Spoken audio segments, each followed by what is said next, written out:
Welcome to my YouTube channel. இந்த வீடியோவில் பார்க்க போகிறது 10th சோஷியல் சயின்ஸ் யூனிட் 2ல் உள்ள சென்ட்ரல் கவர்மெண்ட் பற்றி தான். சென்ட்ரல் கவர்மெண்ட் அப்படின்னா என்ன? இந்தியன் கவர்மெண்ட் தான். இந்தியன் கவர்மெண்ட்டை யாரெல்லாம் ரூல் பண்ணுறது? President, vice president, prime minister, அப்புறம் அவங்களுக்கு அண்டரில் வர மினிஸ்டர்ஸ்லாம் தான் ரூல் பண்ணுறாங்க. இதெல்லாம் தொகுக்கிறது தான் எக்ஸிக்யூட்டிவ். அண்ட் எக்ஸிக்யூட்டிவ் பேஸ் பண்ணி இருக்கிறது தான் லெஜிஸ்லேச்சர் அண்ட் ஜுடிஷியரி. இதை பற்றிலாம் தான் இந்த லெசனை நம்ம பார்க்க போகிறோம். பட் பார்ட் 1ல் எக்ஸிக்யூட்டிவ் ஃபுல்லாக பார்ப்போம். அண்ட் நெக்ஸ்ட் பார்ட்டில் லெஜிஸ்லேச்சர் அண்ட் ஜுடிஷியரி பற்றி பார்க்கலாம். தென் இந்த வீடியோவில் உள்ள நோட்ஸ்க்கான பிடிஎஃப்பும் புக்குக்கான பிடிஎஃப்பும் ஹைலைட் பண்ணி டெஸ்கிரிப்ஷனில் கொடுத்துட்டேன், காப்பி பண்ணிக்கோங்க. இப்போ லெசனுக்குள்ளே போகலாம். இன்ட்ரடக்ஷன். நம்ம கண்ட்ரியை பொறுத்தவரையும் சென்ட்ரல் கவர்மெண்ட் தான் சுப்ரீம் கவர்மெண்ட். அதாவது எல்லா கவர்மெண்ட்டை விட பெரியது சென்ட்ரல் கவர்மெண்ட் தான். இதோட ஹெட் குவார்ட்டர்ஸ் நியூ டெல்லியில் லொக்கேட் ஆகியிருக்கு. இந்தியன் கான்ஸ்டிடியூஷனில் பார்ட் 5 ஆர்டிக்கல் 52லேருந்து 78 வரையும் யூனியன் எக்ஸிக்யூட்டிவ் பற்றி தான் டிஸ்கிரைப் பண்ணியிருக்காங்க. நம்ம இந்தியன் கான்ஸ்டிடியூஷன் நமக்கு டெமோக்ராட்டிக் ஃபார்ம் ஆஃப் கவர்மெண்ட்டை தான் ப்ரொவைட் பண்ணுது. அதாவது மக்களாட்சி, மக்கள் தான் தலைவர்களை தேர்ந்தெடுக்கிற முறை தான் democratic form. Executive, legislature and judiciary இந்த 3 ஆர்கன்ஸையும் கொண்டது தான் சென்ட்ரல் கவர்மெண்ட். எக்ஸிக்யூட்டிவ் அப்படின்னா நிர்வாகம். நம்ம நாட்டை நிர்வாகம் பண்ணுறது யார் யார்? President, vice president, prime minister and council of ministers. இவங்கெல்லாம் தான் நம்ம சென்ட்ரல் கவர்மெண்ட்டை நிர்வாகம் பண்ணுறாங்க. Next, president of India. நம்ம கான்ஸ்டிடியூஷன் பார்லிமெண்ட்ரி சிஸ்டம் தான் ப்ரொவைட் பண்ணுது. அண்ட் இந்தியன் யூனியனோட சீஃப் எக்ஸிக்யூட்டிவ் யாருன்னா பிரசிடெண்ட் தான். அண்ட் இவர் தான் இந்தியாவோட ஃபர்ஸ்ட் சிட்டிசன். ஆர்ம்டு ஃபோர்ஸஸ்க்கு சுப்ரீம் கமாண்டராக இருக்கிறவரும் பிரசிடெண்ட் தான். அதாவது இராணுவப்படை, விமானப்படை, கப்பல் படை இதற்கெல்லாம் தலைமை தளபதியாக இருப்பவர் தான் பிரசிடெண்ட். ஜுடிஷியரியை கான்ஸ்டிடியூட் பண்ணுறதுக்கான ரெஸ்பான்சிபிளும் பிரசிடெண்ட்டுக்கு தான் இருக்குது. அக்கார்டிங் டு ஆர்டிக்கல் 53 கான்ஸ்டிடியூஷன் படி பிரசிடெண்ட் அவரோட பவர் எல்லாமே டைரக்டாவோ இல்லை அவருக்கு கீழே வர ஆஃபீஸர்ஸ், சபார்டினேட் ஆஃபீஸர்ஸ் மூலமாகவோ செயல்படுத்திடுவார். Next one, do you know, new டெல்லியில் ராஷ்டிரபதி பவன் அப்படிங்கிற இடத்துல தான் பிரசிடெண்ட் வசிக்கிறாரு. அண்ட் அவர் ரெசிடென்ஸும் ஆஃபீஸும் சேர்ந்தே ஒரே பில்டிங்காக தான் இருக்கும். இது இல்லாமல் இன்னும் 2 ஆஃபீஸர்ஸ் இருக்குது. ஃபர்ஸ்ட் சிம்லாவில் ரீட்ரீட் பில்டிங்னு ஒன்று இருக்குது. அண்ட் ஹைதராபாத்தில் ராஷ்டிரபதி நிலையம் அப்படின்னு இருக்குது. இந்த 2 ஆஃபீஸ்லேயும் இயர்லி ஒன்ஸ்க்கு இவர் ஆஃபீஸ் கண்டக்ட் பண்ணணும். ஷிம்லா சவுத்லேயும் ஷிம்லா நார்த்லேயும் ஹைதராபாத் சவுத்லேயும் மாற்றி எழுதிட்டேன் இருக்குது. இது எது சிம்பாலைஸ் பண்ணுது அப்படின்னா நம்ம கண்ட்ரியோட ஒற்றுமையும் வேறு கலாச்சாரத்தை பின்பற்றினாலும் மக்கள் எவ்வளோ ஒற்றுமையாக இருக்கிறாங்க அப்படிங்கிறத சிம்பாலைஸ் பண்ணுது. Next one, qualification for the election as president. President கேண்டிடேட்டாக இருக்கணும்னா ஃபாலோவிங்கில் வர குவாலிஃபிகேஷன்லாம் இருக்கணும். ஃபர்ஸ்ட் ஒன், இந்தியாவோட சிட்டிசனாக இருக்கணும். செகண்ட் ஒன், அவங்களுக்கு 35 இயர்ஸ் கம்ப்ளீட்டாக இருக்கணும். தேர்ட் ஒன், இந்தியன் கவர்மெண்ட் இல்லை ஸ்டேட் கவர்மெண்ட் இல்லை லோக்கல் கவர்மெண்ட் இந்த கவர்மெண்ட்டுக்கு அண்டரில் வர எந்த ஆஃபீஸ்லேயுமே அவங்க ஒர்க் பண்ணியிருக்கக்கூடாது. அண்ட் ஃபோர்த் ஒன், லோக்சபாவுக்கு மெம்பராக இருக்கிற குவாலிஃபிகேஷனும் இருக்கணும். இந்த குவாலிஃபிகேஷன்லாம் இருந்தால் தான் அவங்க பிரசிடெண்ட் கேண்டிடேட்டாக நாமினேட் பண்ணுவாங்க. அண்ட் பிரசிடெண்ட்டை எலக்ட்ரல் காலேஜ் தான் எலெக்ட் பண்ணுவாங்க. அங்கே உள்ள மெம்பர்ஸ்லாம் தான் எலெக்ட் பண்ணுவாங்க. பிரசிடெண்ட்டாக இருக்கணும்னா பார்லிமெண்ட் இல்லைனா லெஜிஸ்லேச்சர், ஸ்டேட் லெஜிஸ்லேச்சரில் அவங்க மெம்பராக இருக்கக்கூடாது. இன்கேஸ் அப்படி மெம்பராக இருந்தாலும் பிரசிடெண்ட்டாக ஆன உடனேயே அந்த எம்பி பதவி வெக்கேட் ஆகிடும், காலி ஆகிடும். Next one, election of president. பிரசிடெண்ட்டை எப்படி எலெக்ட் பண்ணுவாங்க அப்படின்னு பார்ப்போம். எலக்ட்ரல் காலேஜ் தான் சிங்கிள் டிரான்ஸ்ஃபரபிள் ஓட் மூலமாக எலெக்ட் பண்ணுவாங்க. எலக்ட்ரல் காலேஜ் அப்படின்னா தேர்தல் கல்லூரி. இதில் யார் யார் வருவாங்கன்னா மெம்பர் ஆஃப் பார்லிமெண்ட் அண்ட் ஸ்டேட்ஸோட member, national capital territory, Delhi and Puducherry இதில் உள்ள மெம்பர்ஸ்லாம் உள்ளவங்க தான் எலக்ட்ரல் காலேஜ். இவங்கெல்லாம் சேர்ந்து தான் பிரசிடெண்ட்டாக எலெக்ட் பண்ணுவாங்க. அண்ட் ஒன்ஸ் பிரசிடெண்ட்டாக அவங்க பதவி ஏற்கும்போது அந்த பதவி ஏற்பு உறுதிமொழி இருக்குல்ல, அது சீஃப் ஜஸ்டிஸ், இந்தியாவோட சீஃப் ஜஸ்டிஸ் தான் சொல்லுவாங்க. அண்ட் பிரசிடெண்ட்டோட பீரியட் 5 இயர்ஸ். ஒன்ஸ் அவங்க பிரசிடெண்ட்டாக இருந்தாலும் திரும்ப அவங்களால பிரசிடெண்ட் ஆக முடியும், ரீஎலெக்ட் பண்ணலாம். Next one, powers of the president. பிரசிடெண்ட்டோட பவர்ஸ் பற்றியும் அண்ட் அவரோட ஃபங்க்ஷன்ஸ் பற்றியும் ஃபாலோவிங்கில் வர கேட்டகரிஸில் பார்ப்போம். First one executive powers. நம்ம இந்தியன் கான்ஸ்டிடியூஷன் சென்ட்ரல் கவர்மெண்ட்டை எக்ஸிக்யூட் பண்ணுறதுக்கான எல்லா பவருமே நம்ம பிரசிடெண்ட்டுக்கு கொடுத்துருக்கு. ஆர்டிகல் 77 படி நம்ம யூனியனில் நடக்கிற எல்லா எக்ஸிக்யூட்டிவ் ஆக்ஷனுமே பிரசிடெண்ட் மூலமாக தான் நடக்கணும். And prime minister, council of ministers, இவங்கள்லேருந்து கவர்னர்ஸ் ஆஃப் ஸ்டேட்ஸ், கோர்ட்டில் உள்ள எல்லா ஜட்ஜஸும் அண்ட் சீஃப் எலெக்ஷன் கமிஷனர் வரை எல்லாருமே பிரசிடெண்ட் தான் அப்பாயின்மெண்ட் பண்ணுறாரு. SC, ST and other backward கிளாஸஸோட கண்டிஷன்ஸை இன்வெஸ்டிகேட் பண்ண ஒரு கமிஷனை அப்பாயின்மெண்ட் பண்ணுறாரு president. And army, navy, air அந்த முப்படைகளுக்கான தளபதி சீஃப்ஸ் எல்லாம் பிரசிடெண்ட் தான் அப்பாயின்மெண்ட் பண்ணுவார். Second one legislative powers. பார்லிமெண்ட்டோட ஒரு முக்கிய அங்கமாக பிரசிடெண்ட் இருக்கார். அண்ட் தென் ஜென்ரல் எலெக்ஷனுக்கு அப்புறம் பார்லிமெண்ட்டில் நடக்கிற ஃபஸ்ட்டு செஷனை பிரசிடெண்ட் தான் இனாக்ரேட் பண்ணி வைப்பார். அண்ட் ஆல்சோ ஒவ்வொரு இயர்லேயும் ஃபஸ்ட்டு செஷனோட பிகினிங்கில் இவர் தான் இனாக்ரேட் பண்ணுவார். பெர் இயருக்கு 2 டைம் பார்லிமெண்ட்டை பிரசிடெண்ட் கூட்டலாம். அண்ட் ஏதாவது லா பெண்டிங்கில் இருந்தது அப்படின்னா ஹவுசஸ்க்கு இவர் மெசேஜ் சென்ட் பண்ணலாம். எந்த ஒரு சட்டம் நடைமுறைக்கு கொண்டு வந்தாலும் அதுக்கு பிரசிடெண்ட்டோட பெர்மிஷன் தேவை. அண்ட் ஏதாவது மணி பில்ஸ் வந்து இன்ட்ரடியூஸ் பண்ணணும் அப்படின்னா பார்லிமெண்ட்டில் இவரோட அப்ரூவல் இல்லாமல் பண்ண முடியாது. பார்லிமெண்ட்டில் ஒரு கூட்டம் நடந்துக்கிட்டு இருக்கு அப்படின்னா அதை டெர்மினேட் முடிக்கிறதுக்கான அந்த அதிகாரம் பிரசிடெண்ட்டுக்கு இருக்குது. லோக்சபாவோட அந்த எக்ஸ்பைரி டேர்ம் முடிகிறதுக்குள்ளேயே அது கலைக்கிறது இருந்தால் பிரசிடெண்ட்டால் கலைக்க முடியும். ஹவுசஸில் ஏதாவது கம்யூனிட்டி காலியாக இருந்தது அப்படின்னா literature, science, sports, arts and social service இந்த பக்கத்துலேருந்து ஒரு 12% ராஜ்யசபாவுக்கு நாமினேட் பண்ணுவார். அண்ட் 2% ஆங்கிலோ இந்தியா கம்யூனிட்டிலேருந்து லோக்சபாவுக்கு நாமினேட் பண்ணுவார். Third one financial power. Finance minister central கவர்மெண்ட்டோட ஆனுவல் பட்ஜெட்டை பிரசிடெண்ட் பெர்மிஷன் கொடுத்தா மட்டும்தான் லோக்சபாவில் ப்ரெசென்ட் பண்ணுவார். அண்ட் இந்தியன் கான்ஸ்டிடியூஷன் அவசர கால நிதியை வந்து பிரசிடெண்ட்டுக்கு தான் வழங்கியிருக்கு. அண்ட் இவரோட ரெக்கமெண்டேஷன் இல்லாமல் எந்த மானியமும் செயல்படுத்த முடியாது. ஒவ்வொரு 5 வருடத்திற்கும் ஃபினான்ஸ் கமிஷனை கான்ஸ்டியூட் பண்ணுவார். அப்படி இல்லைனா ஸ்டேட் டிமாண்டை பொறுத்து ரெவன்யூஸ்லாம் சென்டருக்கும் ஸ்டேட்டுக்கும் டிஸ்ட்ரிபியூட் பண்ணிடுவார். Fourth one judicial power. Article 72 படி ஒரு கோர்ட் வழங்கின தீர்ப்பை இல்லைனா தண்டனையை கூட்டவோ குறைக்கவோ இல்லை தள்ளி வைக்கவோ பிரசிடெண்ட்டுக்கு அதிகாரம் இருக்குது. அண்ட் இவர் செய்கிற எந்த ஒரு பர்ஃபார்மன்ஸுக்கும் கோர்ட்டுக்கு பதில் சொல்லணும்னு அவசியம் இல்லை. பட் இவர் மேலே ஒரு தப்பு இருக்கா அப்படின்னு பார்லிமெண்ட் ப்ரூவ் பண்ணாங்க அப்படின்னா அப்போ இவர் கோர்ட்டுக்கு பதில் சொல்லி தான் ஆகணும். Fifth one military powers. Article 53(2) படி பிரசிடெண்ட் தான் டிஃபென்ஸ் ஃபோர்ஸோட சீஃப் கமாண்டாக இருக்கணும், சுப்ரீம் கமாண்டாக இருக்கணும். அதுபடி பிரசிடெண்ட் தான் நம்ம டிஃபென்ஸ் ஃபோர்ஸோட தலைமை தளபதி. அண்ட் ஒரு நம்ம நாட்டுக்காக இன்னொரு நாட்டு மீது வார் தொடுக்கிறதுக்கும் இல்லை நம்ம நாட்டை பீஸ்ஃபுல்லாக வச்சுக்கிறதுக்கும் பிரசிடெண்ட்டுக்கு பவர்ஸ் இருக்குது. Sixth one diplomatic powers. Diplomatic powers அப்படின்னா ராஜதந்திர அதிகாரங்கள் அப்படின்னு சொல்லுவாங்க. அண்ட் டிப்ளமேட்ஸ் அப்படின்னா தூதுவர்கள். இந்திய தூதுவர்களை பிரசிடெண்ட் தான் அப்பாயின்மெண்ட் பண்ணுவார். அது மட்டும் இல்லாமல் ஃபாரின்லேருந்து வர டிப்ளமேட்ஸையும் ரிசீவ் பண்ணுவார்.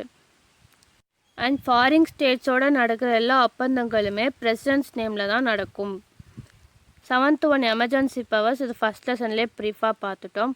அண்ட் டூ யூ நோ பிரசிடெண்ட்டோட ரூல் அதிகபட்சமாக நடந்த இடம் எது கேட்டிங்கன்னா கேரளா அண்ட் பஞ்சாப் 2 மாநிலத்திலையுமே 9 டைம்ஸ் இது வரையும் பிரசிடெண்ட்டோட ரூல் நடந்திருக்கு. Next one removal of president. பிரசிடெண்ட்டுக்கான பீரியட் டைம் 5 years தான். அண்ட் இவர் ரிசைன் பண்ணணும் அப்படின்னா வைஸ் பிரசிடெண்ட் பார்வையில் லெட்டர் எழுதி கொடுத்துட்டு ரிசைன் பண்ணலாம். ஆர்டிகல் 61 படி பிரசிடெண்ட் கான்ஸ்டிடியூஷனுக்கு அகைன்ஸ்டாக ஏதாவது பவர் ஹேண்டில் பண்ணார்னா அவர் ரிமூவ் பண்ணுறதுக்கான தகுதியை பெற்றிடுவார். அண்ட் இவரை ரிமூவ் பண்ணுறதுக்கான சொல்யூஷன்ஸ் வந்து பார்லிமெண்ட்டில் தான் முடிவெடுக்கணும். அங்கே உள்ள மெம்பர்ஸில் 4/3 பங்கு பேர் சப்போர்ட் பண்ணாங்க அப்படின்னா பிரசிடெண்ட்டை ரிமூவ் பண்ணலாம். அண்ட் பிரசிடெண்ட்டோட ரூல் பீரியட் முடிஞ்சாலும் அவருக்கு அப்புறம் பிரசிடெண்ட்டாக ஒருத்தர் பொறுப்பேற்றுக்கிற வரையும் அவர் அந்த அதிகாரத்தை பயன்படுத்தலாம். Next one privileges of the president. Privileges அப்படின்னா சலுகைகள். ஆர்டிகல் 361(1) படி பிரசிடெண்ட் எந்த ஒரு செயல் செஞ்சாலும் கோர்ட்டுக்கு பதில் சொல்லணுங்கிற அவசியம் கிடையாது. அதுதான் இந்த ஆர்டிக்கல் சொல்லுது. Next one vice president. நம்ம கண்ட்ரியோட second highest officer vice president தான். அண்ட் அஃபிஷியல் ரேங்க் படி பிரசிடெண்ட்டுக்கு அடுத்து வரவரும் வைஸ் பிரசிடென்ட் தான். அமெரிக்கன் வைஸ் பிரசிடென்ட் போலவே இந்தியன் வைஸ் பிரசிடென்ட்டும் இருக்கார். ஆர்டிகல் 63ல் வைஸ் பிரசிடெண்ட்டை பற்றி சொல்கிறாங்க. அண்ட் ஸ்டேட்டோட பொலிட்டிக்கல் கண்டினியூட்டியை மெயின்டைன் பண்ணுறதுக்கு தான் இந்த ஆஃபீஸ் க்ரியேட் பண்ணாங்க. வைஸ் பிரசிடெண்ட்டுக்கான குவாலிஃபிகேஷனும் பிரசிடெண்ட் குவாலிஃபிகேஷன் போல தான் சிட்டிசனாக இருக்கணும், 35 இயர்ஸ் கம்ப்ளீட் பண்ணியிருக்கணும், கவர்மெண்ட் அண்டரில் வர எந்த ஆஃபீஸ்லேயுமே ஒர்க் பண்ணக்கூடாது, பிரசிடெண்ட்டுக்கு லோக்சபா மெம்பருக்கான தகுதி இருக்கணும், அண்ட் வைஸ் பிரசிடெண்ட்டுக்கு ராஜ்யசபா மெம்பருக்கான தகுதி இருக்கணும். Next one election and term of the vice president. Vice president டேர்மும் 5 இயர்ஸ் தான். ஆர்டிகல் 66(1) படி பிரசிடெண்ட்டை எப்படி இன்டைரக்டாக எலெக்ட் பண்ணமோ அதே மாதிரி தான் வைஸ் பிரசிடெண்ட்டையும் எலெக்ட் பண்ணுவோம். எலக்ட்ரல் காலேஜில் உள்ள பார்லிமெண்ட் மெம்பர்ஸ் தான் எலெக்ட் பண்ணுவாங்க. அண்ட் வைஸ் பிரசிடெண்ட் ரிசைன் பண்ணாலோ இல்லை இறந்துட்டாங்க அப்படின்னா இல்லை ரிமூவ் பண்ணிட்டோம் அப்படின்னா டெர்மினேட் பண்ணலாம். அண்ட் வைஸ் பிரசிடெண்ட்டை ரீஎலெக்ட் பண்ண முடியும். இந்தியன் கான்ஸ்டிடியூஷன் வைஸ் பிரசிடெண்ட்டை எலெக்ட் பண்ணுற மெக்கானிசத்தை ப்ரொவைட் பண்ணாதனால எப்போ வேணாலும் எலெக்ஷன் பண்ணி வைஸ் பிரசிடெண்ட்டை செலக்ட் பண்ணுவாங்க. அண்ட் புதிய வைஸ் பிரசிடெண்ட் வர வரையும் சேர்மன் ஆஃப் ராஜ்யசபா தான் வைஸ் பிரசிடெண்ட்டுக்கான ஒர்க்கை பார்ப்பார். Next one removal of the vice president. House of people ஒப்புதல் கொடுத்ததுக்கு அப்புறம் கவுன்சில் ஆஃப் ஸ்டேட்ஸில் உள்ள மெம்பர்ஸ் மெஜாரிட்டியாக வைஸ் பிரசிடெண்ட்டை ரிமூவ் பண்ணலான்னு சப்போர்ட் பண்ணாங்க அப்படின்னா வைஸ் பிரசிடெண்ட்டை ரிமூவ் பண்ணலாம். வைஸ் பிரசிடெண்ட்டை ரிமூவ் பண்ணுறதுக்கு 14 days முன்னாடியே அவருக்கு நோட்டீஸ் கொடுத்துடணும். அதுக்கப்புறம் தான் வைஸ் பிரசிடெண்ட்டை ரிமூவ் பண்ணுற ஃபார்மாலிட்டிஸ் தான் இவங்க கண்டினியூ பண்ணணும். Next functions of the vice president. ராஜ்யசபாவோட எக்ஸ் அஃபிஷியோ சேர்மன் தான் வைஸ் பிரசிடெண்ட். அண்ட் இவரோட செவரல் ஃபங்க்ஷன்ஸை பற்றி பார்ப்போம். ஃபர்ஸ்ட் ஒன் ராஜ்யசபா நடவடிக்கைகளை இவர் தான் ரெகுலேட் பண்ணணும். அங்கே உள்ள ஆர்டரையும் இவர் தான் டிசைட் பண்ணணும். அண்ட் அங்கே எழும்புகிற தீர்மானம் ப்ளஸ் கொஸ்டின்ஸை பற்றி இவர் தான் டிசைட் பண்ணணும். அண்ட் ராஜ்யசபாவில் ஏதோ ஒரு பிரச்சனை வந்துருச்சு அப்படின்னா அதை சஸ்பெண்ட் பண்ணுறதுக்கான பவர் வைஸ் பிரசிடெண்ட்டுக்கு இருக்குது. அண்ட் வேரியஸ் கமிட்டிஸ்க்கு அவங்க எப்படி செயல்படணும் அப்படிங்கிற இஷ்யூஸை இவர் தான் டைரக்ட் பண்ணுவார். அண்ட் லாஸ்ட் பாயிண்ட், பிரசிடெண்ட்க்கு உடம்பு சரியில்ல, அவரால் அவர் பணிகளை செய்ய முடியலை அப்படின்னா அப்போ வைஸ் பிரசிடெண்ட் பிரசிடெண்ட்டோட பணிகளையும் சேர்த்து செய்யலாம். அண்ட் இல்லைனா அவங்க ரிசைன் பண்ணிட்டாங்க, இல்லைனா இறந்துட்டாங்க, இல்லை ரிமூவ் பண்ணிட்டாங்க அப்படின்னா ஒரு 6 month டியூரேஷனுக்கு பிரசிடெண்ட்டோட ஒர்க்கை வைஸ் பிரசிடெண்ட் பார்க்கலாம். Next one, do you know casting vote. ராஜ்யசபாவில் பில்க்கு ஓட் போடும்போது மெம்பர்ஸ் சரிசமமாக ஓட் போட்டாங்க அப்படின்னா ஆர்டிகல் 100 படி வைஸ் பிரசிடெண்ட் அவர் ஓட் போடலாம். அந்த பில்க்கு ஃபேவராகவும் போடலாம், இல்லைனா அகைன்ஸ்டாகவும் போடலாம். அவரோட ஒரு ஓட்டு தான் அது நடைமுறைக்கு கொண்டு போகிறதும் போகாமல் இருப்பதும் தீர்மானிக்கும். அண்ட் அவர் எதை டிசிஷன் எடுத்தாலும் அங்கே யாரும் அப்போஸ் பண்ண முடியாது. அண்ட் செகண்ட் ஒன், இப்போ பிரசிடெண்ட் அண்ட் வைஸ் பிரசிடெண்ட்டோட 2 பதவியுமே வேக்கண்ட்டாக இருந்தால் இந்தியாவோட சீஃப் ஜஸ்டிஸை பிரசிடெண்ட்டாக தேர்ந்தெடுக்கலாம். அதுபடி 1969 chief justice of India M Hidayatullah பிரசிடெண்ட்டாக அப்பாயிண்ட் பண்ணப்பட்டிருக்காரு. Next one, prime minister. Article 74(1) படி மினிஸ்டர்ஸ்க்கு ஹெட்டாகவும் பிரசிடெண்ட்டுக்கு அட்வைசராகவும் இருப்பார் prime minister. And adviser reconsider பண்ண சொல்லி டைரக்ட் பண்ணுவார். அப்படியே ரீகன்சிடர் பண்ண அட்வைஸ் படி தான் இவர் நடந்துக்கணும். Indian prime minister post Westminster England கான்ஸ்டிடியூஷன்லேருந்து தான் அடாப்ட் பண்ணாங்க. லோக்சபாவில் மெஜாரிட்டி பார்ட்டியில் இருக்க லீடர் தான் பிரைம் மினிஸ்டராக பிரசிடெண்ட் அப்பாயிண்ட் பண்ணுவார். அண்ட் அதர் மினிஸ்டர்ஸை பிஎம்மோட அட்வைஸ் படி பிரசிடெண்ட் அப்பாயின்மெண்ட் பண்ணுவார். லோக்சபாவில் எந்த பார்ட்டியுலையும் மெஜாரிட்டி இல்லை அப்படின்னா பிரசிடெண்ட் அவரே ஒரு லீடராக க்ரியேட் பண்ணி மினிஸ்ட்ரியை ஃபார்ம் பண்ண சொல்லுவார். அதுக்கப்புறம் அவங்களுக்கான பதவி பிராமணம் அண்ட் சீக்ரெசியை பற்றி பிரசிடெண்ட் தான் நடத்துவார். இவங்களோட சேலரிஸும் படிக்காசுகளை பற்றி பார்லிமெண்ட் தான் முடிவு பண்ணும். மினிஸ்டர் இப்போது மெம்பர் ஆஃப் பார்லிமெண்ட்டாக இல்லை அப்படின்னா அவங்க மினிஸ்டர் ஆனதுக்கப்புறம் 6 monthக்குள்ளே பார்லிமெண்ட்டோட மெம்பராக ஆகிடணும். அண்ட் லோக்சபாவோட ரெஸ்பான்சிபிளாக மினிஸ்டர்ஸ்லாம் இருப்பாங்க. Next one, duties and functions of prime minister. Article 78 தான் இவங்களோட டியூட்டிஸை பற்றியும் ஃபங்க்ஷன்ஸ் பற்றியும் சொல்லும். மினிஸ்டர்ஸோட ரேங்க் படி அவங்க எந்தெந்த டிபார்ட்மெண்ட்டுக்கு போகணுமோ அந்தந்த டிபார்ட்மெண்ட்டை பிரைம் மினிஸ்டர் தான் டிஸ்ட்ரிபியூட் பண்ணுவார். கேபினட் மீட்டிங்கோட எஜெண்டா அண்ட் டேட்ஸை பிரைம் மினிஸ்டர் தான் டிசைட் பண்ணுவார். அண்ட் தேர்ட் பாயிண்ட் வந்து கேபினட்டுக்கும் அதர் மினிஸ்டர்ஸ்க்கும் பிரைம் மினிஸ்டர் தான் ஹெட்டாக இருப்பார். இன்கேஸ் கேபினட் மீட்டிங் கன்வே பண்ண முடியலை அப்படின்னா 2-3 சீனியர்ஸ் வச்சு கன்சல்ட் பண்ணிக்குவார் பிரைம் மினிஸ்டர். அண்ட் மினிஸ்டர்ஸோட ஒர்க்கை சூப்பர்வைஸ் பண்ணுறது பிரைம் மினிஸ்டர் தான். எந்த முடிவு எடுத்தாலும் பிரசிடெண்ட்டை கன்வே பண்ணிவிட்டு அவரோட முடிவுக்கு அப்புறம் தான் பிரைம் மினிஸ்டர் எந்த முடிவும் எடுப்பார். பிரசிடெண்ட்டுக்கும் மினிஸ்டர்ஸுக்கும் ஒரு பாலமாக இருக்கவர் தான் prime minister. And prime minister தான் நேஷன்ஸோட leader plus chief spokesmans of the country. International கான்ஃபரன்சஸ்லாம் பிரைம் மினிஸ்டர் தான் எடுப்பார். அந்த இன்டர்நேஷ்னல் கான்ஃபரன்ஸ் என்னென்னா Commonwealth and non aligned nations and SAARC nations. Next one council of ministers. லோக்சபாவில் டோட்டல் மெம்பராக மினிஸ்டர்ஸும் பிரைம் மினிஸ்டர்ஸை சேர்த்தும் 15% தான் இருக்கணும் அப்படிங்கிறத இந்தியன் கான்ஸ்டிடியூஷன் ரெஸ்ட்ரிக்ட் பண்ணுது. Next one categories of ministers. Rank படி 3 வகையாக பிரிஞ்சிருக்காங்க. Cabinet ministers, ministers of state and deputy minister. Cabinet ministers senior மினிஸ்டர்ஸை கொண்ட ஒரு குழு தான் கேபினட் அப்படின்னு சொல்லுவாங்க. கவர்மெண்ட்டோட இம்பார்ட்டன்ட் டெசிஷன்ஸ்லாம் கேபினட் தான் முடிவு பண்ணும்.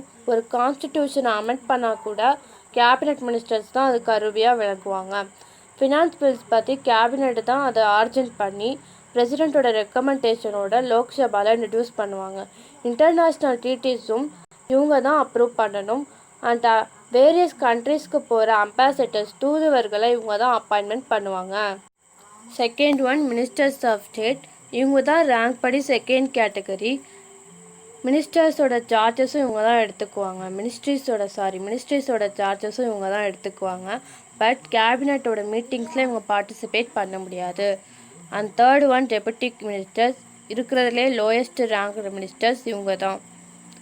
அண்ட் இவங்களோட டியூட்டிஸ் என்ன அப்படின்னா ministers of cabinet or state அவங்க கொடுக்குற அந்த ஒர்க்கை கரெக்டாக பர்ஃபார்ம் பண்ணுறது தான்.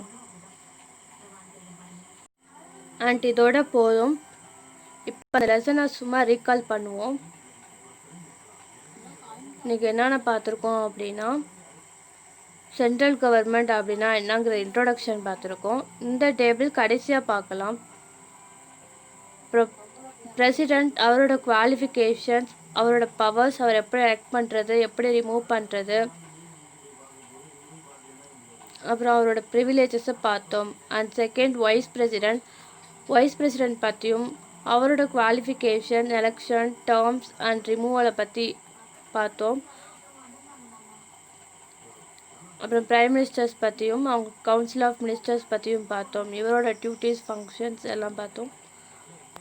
இன்றைக்கி இவ்வளோ தான் பார்த்துருக்கோம். இது ஃபுல்லாக எக்ஸிக்யூட்டிவ் அண்டரில் வரும்.